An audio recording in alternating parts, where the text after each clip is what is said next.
was so good. I don't know what that says about me liking a book where the guy saves not his wife in a fire and then ends up falling in love with his best friend's wife.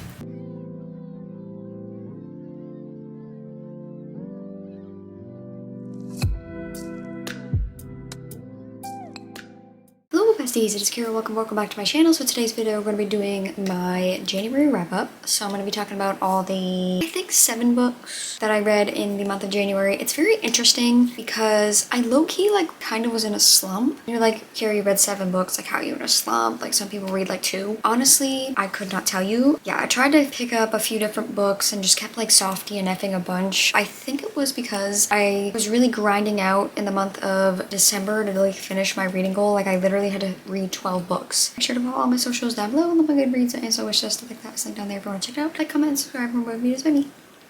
And let's just get right into it. First book that I read in the month of January was Crossroads by Devney Perry. So this is the first book in the Haven River Ranch series. It's like a second chance type of romance, and I gave it a 3.5 to 5 stars. As you can see, it's like so short. I wasn't like expecting anything like amazing. I wish it was longer. It definitely was a lot more emotional, which I liked, and I really liked the setting. Like I love like a country small town romance. Basically, this is about a girl named India kind of started coming to this ranch like every summer with her parents, and that's where she meets the male main character Wes, and his family like owns the ranch, so they kind of meet and connect that way. And you know, over the years as they're getting older, they start to get like involved and get feelings for each other, and she just like abruptly just doesn't come back. Now that she's back, she actually like bought, I guess, the ranch, and obviously there's some history. They're kind of just going through these two characters kind of be back together, having their own different struggles, and then trying to like come back together and form a connection. Wish it was longer. I do remember it being emotional, which I enjoy a more like deeper book like that. I love Devney Perry's writing style. A lot of her books are just like, I feel like the same, but I will eat them up every time. 3.5 out of 5 stars. All right, next up is a book that y'all might be like, Keira, I can't believe that rating. I don't know if I read that first book in the video, but I definitely read this book and the next book in a reading vlog. Heartless Hunter by Kristen Cicerelli. I gave this a 3 out of 5 stars. I was like anticipating this to be a 5-star book. I don't know if it was the slump. I don't want to completely blame the reading slump because personally, I just didn't vibe with this writing style, and I forgot that the way that this was written was the way it was. Basically, this is about a witch and a witch hunter and enemies to lovers, all that kind of stuff. I feel like more thoughts are in that video, but I really don't remember reading this book because I didn't really enjoy it. I just remember like the writing style being very like historical, and it's kind of like if you ever read like Once Upon a Broken Heart by Stephanie Garber. I feel like the magical kind of like historic like language and just things that they're doing, it's just not my favorite thing to read about, and that's why I DNF'd Once Upon a Broken Heart. I don't love that kind of writing style. I also feel like there was no like tension or angst between these two characters. I felt like it was just kind of surface level. I don't know if it was just me. I think I will continue with the series. It's only going to be duologies. I don't know what fell flat. 3 out of 5 stars. All right, these next 2 books, I don't know where they came from, but they're both 5 stars. I don't think I've ever had a back-to-back 5-star in my life. I think I also read this first book in that video, The Graham Effect by Elle Kennedy. Like I just said, gave this 5 stars. I'm just like obsessed with this book. So basically this is about Gigi Graham, who is the daughter of Hannah and Garrett from the first book in the Off-Campus series, The Deal. And that's like one of my favorite books of all time. I love that book so much, and I'm not surprised that I loved the book about their child. Basically, Gigi is kind of training to be in the Olympics, and she ends up having to work with Ryder, who is a transfer from a different school, whose hockey team, or I think their college, closed down or something. They end up merging with Briar U, and he's looking to work with this like summer program with Garrett Graham, so Gigi's dad, some like hockey summer camp. They basically strike a deal where he's gonna help her with some skills, and she's gonna put in the good word to her father to kind of be like, yeah, like he's good, he's a great hockey player, he's a great leader, like give him the job basically. Overall, I just love the character development of Ryder, the male main character. It was just amazing. It's just very grumpy and closed off at the beginning of this book, but slowly but surely you can see him when he is like working with Gigi and all that stuff, just like slowly lower his balls and open up and just become like a really fun character. Like he cares so much about Gigi. It's so cute. Both characters have so much going on just within themselves. themselves and just them coming together and being able to like open up and work with their problems together is just so amazing. And you all know me, I love an emotional romance. Even though I gave it 5 stars, were some things that were not the greatest, but like I just kept thinking about this book and thinking about these characters, how much I just enjoyed the book overall. We lost the plot of like Ryder trying to get this job for the summer and Gigi with all the like the Olympics stuff, which is fine. Even though this book is 400 pages or 500, whatever it is, I feel like everything that was said in this book was needed. I feel like it wasn't too long, was not dragged out. The ending caught me so off guard. I was like,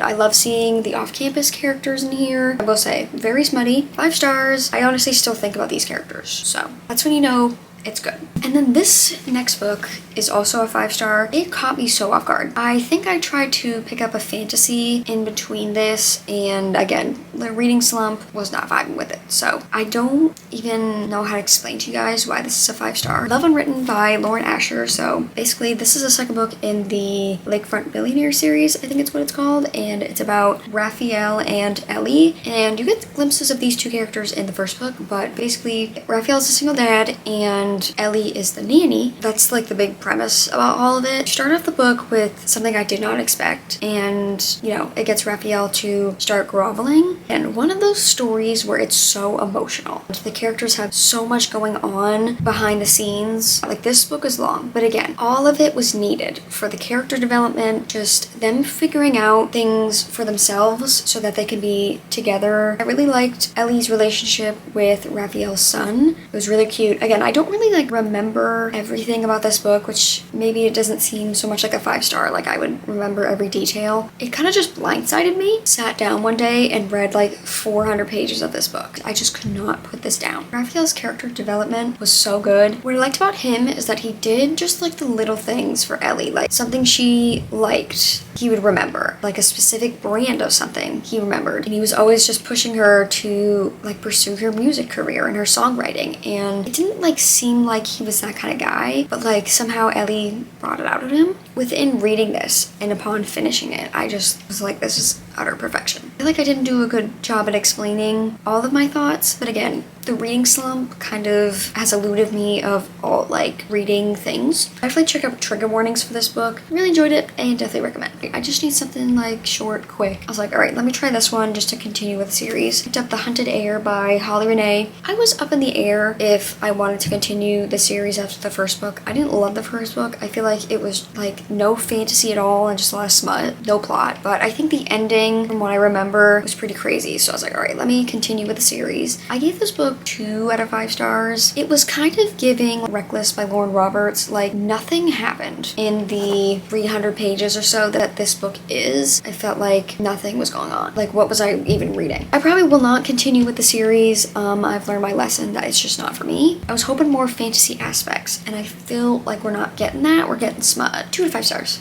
All right, at this point, I was like, I honestly don't know what to read. So I was checking my Goodreads TBR, and this book has been sitting on there for a little while now. So I was like, okay, let me pick it up on my Kindle and give it a try. So it's From the Embers by Ali Martinez, and basically the premise of this book is these 2 people, and they're both like married and have kids. So the female main character, her best friend, is the wife of the male main character, and the male main character's best friends with the female main character's husbands. Y'all get it, right? Basically, they're all having a game night one night, and the house that they're in explodes into flames. The male main character ends up saving Bree. He doesn't save his wife. He thought it was his wife. Both of their spouses end up like passing away in the fire. So it's this whole story. It ends up being like their love story. I really did like it. I gave it 4 out of 5 stars. Again, an emotional romance. There is so much grief and just like pain that is this book. There was so much plot twists that I just did not see coming, and it just made it so much better. They kind of bonded with their grief together, and I felt like they made each other better as like becoming really good friends, because they really didn't like each other. It's kind of like an enemies to lovers situation, but you kind of figure out that at the beginning that they really just like, they tolerate each other, but they really don't like each other. It was so good. I don't know what that says about me liking a book where the guy saves not his wife in a fire and then ends up falling in love with his best friend's wife.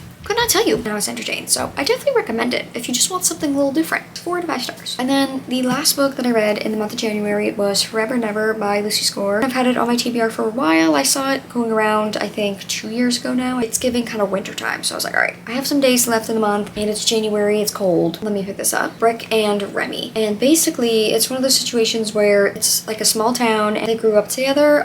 She was like really good friends with his younger brother. Remy ends up coming back to this small town, and she hasn't been like there in a very long time. So Brick's immediately like, something's wrong. And he's a cop, so obviously he's like gonna go investigate her and try to figure out what is wrong. And yeah, it's kind of just them rekindling, and this mystery is just lingering, and you're trying to figure out what it is as the book goes on, and why Remy came back to this small town, why she's acting different. I gave it a 3 out of 5 stars. It was okay. I feel like a lot of this book was like dragged out for the first half, and this is like not a thin book. Lucy Score, she tends to write longer books, which I don't mind usually. There was nothing special about this. I liked the mystery aspect. I liked Brick's character. I thought he was really protective of Remy, but like I didn't really feel anything reading this, like any strong emotions. It was just really dragged out. I feel like it was very repetitive, very smutty. 3 out of 5 stars. Alrighty y'all, so that is it for my January wrap up. Again, I feel like I didn't explain like any of the books well, but that's because again, reading slump really just had me not even really thinking about anything that I was reading or like retaining much information, which is really interesting because I had 2 5 stars. It was a weird month for sure, so hopefully, fingers crossed, that February will bring lots of love and no book slump. Make sure to follow all my socials down below, along with goodreads, my Amazon wish list, like that, link in there if you want to check it out. Like, comment, and subscribe for more videos with me.